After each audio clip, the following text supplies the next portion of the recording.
Hello guys and welcome to a new video and welcome to my channel where we talk about everything music from death metal to Queen and everything in between. This is going to be the first video of my new rankings series where I'll rank the albums all the way from my least favorite to my favorite album. That's going to be awesome and that's going to be a lot of fun for me to do. And on this, the first video of the series, I decided to choose one of the most controversial black metal bands ever, Dimmu Borgir. Now, I previously made a video on them where I talk about the rise and fall of Dimmu Borgir, and that's currently one of my top performing videos, and that's awesome, so I decided to go ahead and do this. Because I got a lot of questions and messages from people saying, hey, what's your favorite album? How come you hate the new albums? And so on and so forth. And if you want to go ahead and donate to the channel so you can request a band for me to do a ranking on, there's my PayPal down below, and of course you can always become a member of the channel. A little goes a long way and we surely do appreciate it. Okay, so let's get started. Okay, so first things first, depending upon who you ask, they'll tell you that Dimmu Borgir's got 9 or 10 different studio albums because they re-recorded Stormblast in 2005 and they stripped it off of the piano because it was plagiarizing a lot of other bands. And they got sued and lost in court. So yeah, do you want to count that as an album? We'll put an asterisk on that. So okay, starting all the way from the bottom, at number 10.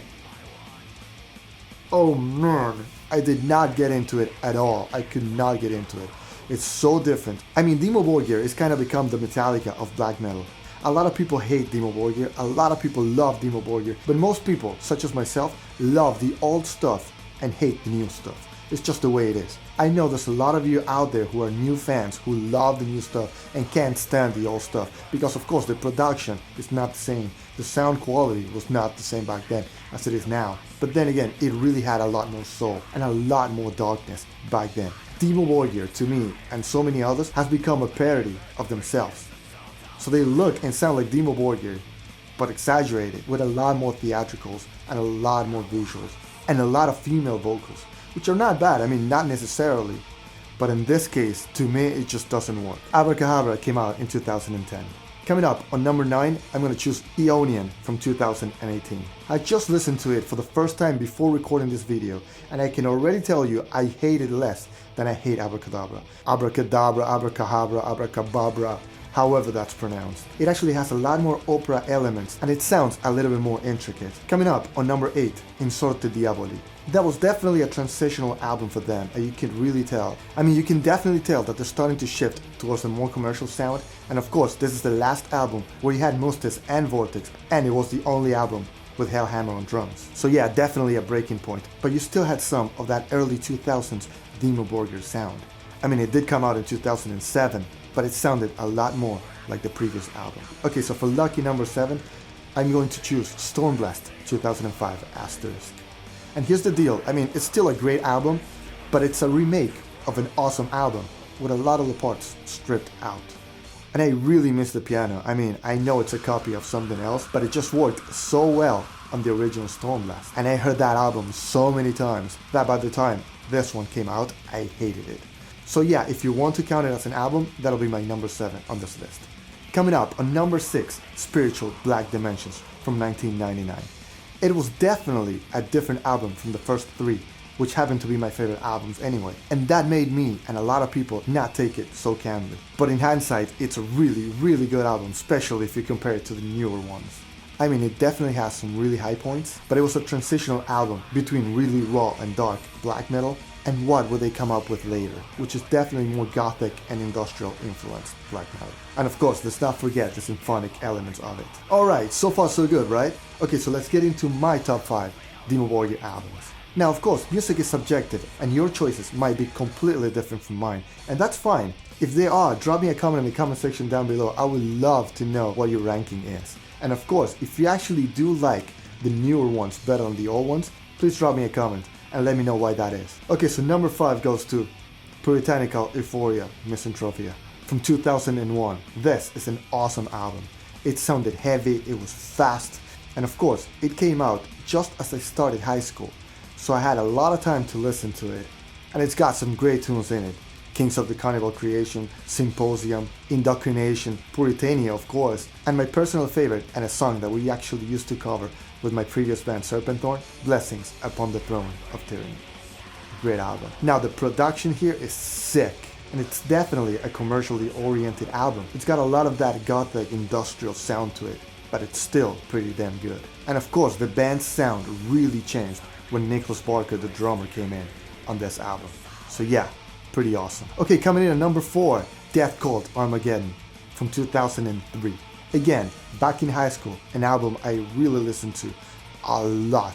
In fact, I had to rebuy it because I gave that one away because I couldn't really listen to it anymore because I had gotten so sick of it that it was awesome. This one I bought as soon as it came out because I was already into Dimmu Borgir, and they had actually come up with a limited edition bundle where you would get the t-shirt and a CD and a DVD as well. And that's what I had. And nowadays it's worth a lot of money. I still have the t-shirt, but sadly I get the CD and DVD away. So yeah, I had to rebuy this puppy. One of my favorite tracks here is Progenies of the Great Apocalypse, and that was one of the 2 songs that feature a bath from Immortal, which is another one of my favorite black metal bands ever. So that was pretty cool too. Another song I really enjoy is track number 7 here, which was recorded in Norwegian, so I'm not even gonna try to pronounce the name of it. But if you can, check it out, it's really cool. It's definitely different. Coming up on number 3 for All Tid from 1995. Now this is an awesome debut album. This particular edition has 11 songs, 2 of them are bonus tracks, but the actual album had 9 and they sounded really dark, really raw. I mean, the production quality and the sound really takes you to a grim and frostbitten kingdom. I mean, of course, I wish it was recorded in English so that I could understand what the hell they're saying, but the melodies and arrangements are really haunting, and that really sounds like pure Norwegian black metal. Number 2 on this ranking, Stormblast, the original one. Now, I know the piano is plagiarized, and the piano, it's a very integral part of this album. It's all over the place, and most of the best melodies are played on the piano, and they were copies of something else. And that sucks. But if you hadn't listened to the original songs that the pianist is copying, the album comes out really good. I mean, it's way better than Stormblast 2005. I don't give a f***. I mean, it sounds better, the production quality is way better, and yes, it's all original, but this is a gem. This sounds really good. This is a great album. My favorite song here is the opening track, At Least Ersvunet Hen, and it's definitely one of my favorite songs of all black metal. So yeah, definitely an album worth checking out. It's a really good impression of what black metal was trying to achieve back in the early 90s. It's dark, it's evil, it sounds like winter all year round. I mean, these albums are so awesome in transmitting you that feeling, that coldness, that darkness, that I could really feel like I was in Norway looking out the window and looking at mountains and snow while I was living in Miami. So yeah, it can really take you there. Now, I'm sure you already know which one this album is going to be, but my number 1 top choice for this whole discography goes out to Enthroned Darkness Triumphant. This is an amazing album. This one was so dark and evil that my mom actually hid it away for months so that I wouldn't get my hands on it and listen to it, because she thought it was so evil looking that I was gonna go out and kill people and burn churches. And that sucked, because it actually set a precedent. And every time I ordered something online, I would have to like really be on the lookout for it to get home so that I could grab it before she did. Because of course, in Miami, who the hell's gonna buy black metal? So you couldn't find it at Specs Music or FYE, so I had to get it online on eBay. And back then, shopping online was not as easy as it is today. But even so, I managed to buy some real gems back then. And this is one of them, for sure. I mean, The Morning Palace is one of the 2 songs that really got me into black metal. Again, that was in the early 2000s, where you could only find a few black metal songs in all of the internet, and that was one of them. So I would blast that thing over and over and over. But yeah, Spellbound, In Death's Embrace, and of course, one of my personal favorites, Tormentor of Christian Souls. All of them are on this baby right here. Great buy, go get it. The aesthetics on this album are way better than on the previous 2, and the sound quality is way better as well. So yeah, this is my top choice for the ranking. Let me know in the comment section down below what you think. Of course, don't forget to drop me a like, don't forget to subscribe to this channel like a man if you haven't yet, and if you'd like to contribute and help the channel out big time, please hit that join button down there. A little goes a long way, and I surely do appreciate it. I'll see you guys next time. Pat out, metal on, dudes.